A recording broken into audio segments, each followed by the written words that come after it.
Hello, ఏంటే ఈ నెంబర్లు? చాలా వీక్గా ఉన్నాయండి. సార్ టెన్షన్ పడుతున్నారు. ఆ ల్యాండ్ టైటిల్ బిల్ ఉందిగా, దాని మీద గట్టిగా గుద్దేద్దాం. దెబ్బకి నెంబర్లు మారిపోవాలి. ఏదో ఒకటి చేయండి. కావాలంటే వాడితో పని అవదు కానీ పెట్టి పంపిమ్మను. ఓకే సార్, మీరు మాత్రం డోంట్ వరీ, మై హూనా. తడుగుడ్డేసుకుని తొంగండి. Welcome to yellow news.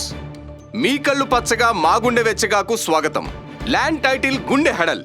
అసలేం జరుగుతుంది ఈ రాష్ట్రంలో? ఒకవైపు ఎలక్షన్లు, మరోవైపు ఎమోషన్లు.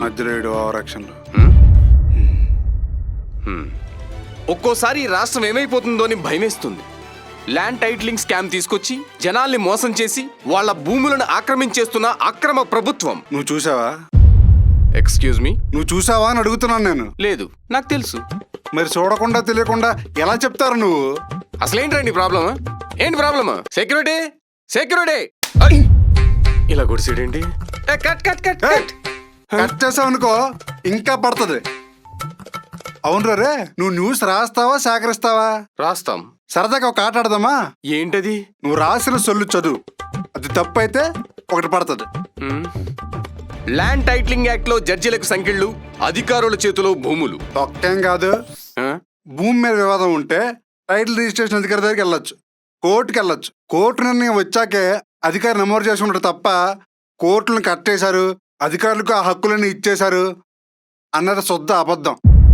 ఆ తర్వాత భూ హక్కులు హరించారు, ప్రజల ఆస్తులకు ఎసరు పెట్టారు. అమ్మా! పాత వ్యవస్థను అప్గ్రేడ్ చేసి కొత్త విధానంలో రీసర్వే చేయించి మీ భూమిలో అప్డేట్ చేసి ఆస్తులను కాపాడే వాడికి చట్టభద్రత కల్పిస్తుంటే నీకు ఇష్టం వచ్చినట్టు మాట్లాడతావు. అయినా ఇప్పుడు జరిగేది రీసర్వేరా. 1907 తర్వాత ఇప్పుడే జరుగుతోంది. దానికి టైటిలింగ్ యాక్ట్ కి తేడా తెలియకపోతే తప్పు కదా. నెక్స్ట్ చదువు. భూ యజమానులకు కన్నీళ్లు, కబ్జాదారులకు కనక వర్షాలు. బా, మీరు చేసిన పెంటంతా అవతల పార్టీ నెత్తిన రుద్రం మానరా మీరు?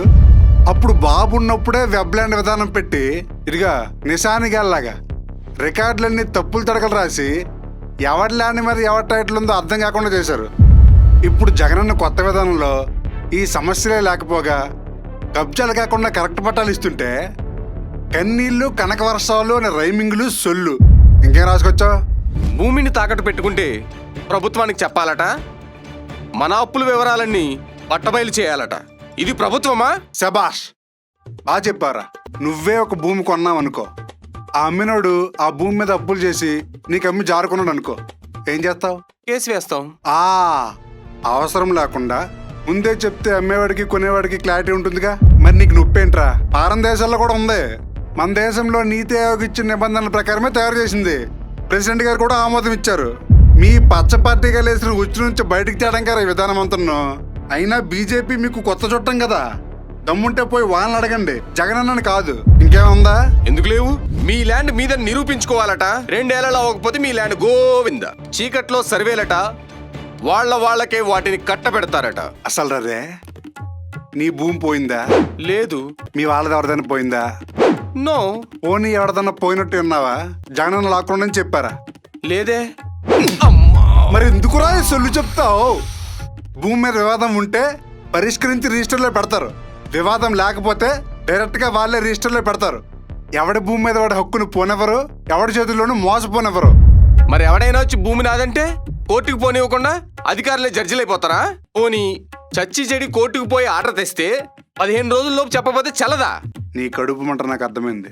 భూమి మీద వివాదం వస్తే కోర్టు ఫీజులు, లాయర్ ఫీజులు, కోర్టు చుట్టూ ఏళ్ల తరబడి తిరగడాలు, ఇవేమీ లేకుండా అధికారులే ఊరు జనాలను పిలిపించి, చుట్టుపక్కల ల్యాండ్ ఓనర్లను పిలిపించి, సర్పంచ్ని పిలిపించి వాళ్ళని ఎంక్వైరీ చేసి ఎవడి భూమి ఆడికి ఇప్పిస్తుంటే నీకు బాధ.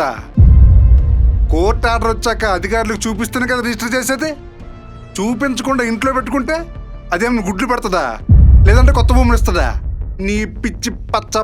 సరే, ఎవను పడితే వాణ్ణి టీఆర్ఓగా పెట్టేసి జడ్జిలాగా ఆ అధికారులే పెదరాయడ రేంజ్లో ఫీల్ అవుతుంటే ఏమంటారు దాన్ని? అరే, అక్కడ ఒక పద్ధతి రూల్స్ ని పకడ్బందీకి రాసి ఎవడొచ్చినా అవే పాటించాలని ముద్రేసి మరి అధికారులను పెడుతుంటే నీలాంటాడో నాలంటాడో వచ్చి కెలకడానికి, ఎవడికి పడితే అడికి ల్యాండ్లు ఇచ్చడానికి ఇదేనా పప్పు బెల్లం అనుకుంటున్నావేంట్రా? ఇప్పుడు నీ భూమిని అదేని రిజిస్టర్ చేశాననుకో, నువ్వు 2 ఏళ్ళు మాట్లాడలేదనుకో, ఆ భూమిని అదేగా. పైగా చదువురాని రైతుల చేత రాత్రికి రాత్రే భూములు రాయించుకుంటున్నారుగా. ఎవడు చెప్పాడ్రా రాత్రికి రాత్రి రాయిస్తారని? అన్ని పరిశీలించి అందరి ముందు పద్ధతిగా చేసిన సర్వేల ఆధారంగానే ఇస్తారు. రిజిస్ట్రేషన్లు చేయాలన్నా పేరు తీయాలన్నా అన్నీ ఆన్లైన్లోనే జరుగుతాయి. అందరికీ ఓపెన్గానే ఉంటుంది.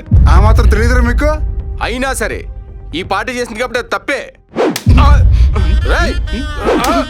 ఇంకా నా వల్ల కాదు. గుర్తుపెట్టుకోండి, మన కోసం వచ్చిన జగనన్నని మనమే కాపాడుకుందాం. ఈ సైకిల్ సొల్లు అబద్ధాలని తిప్పి కొడదాం. ఈ వార్తలు ఇంతటితో సమాప్తం. రేయ్, రామ్కి ఆగరా రేయ్.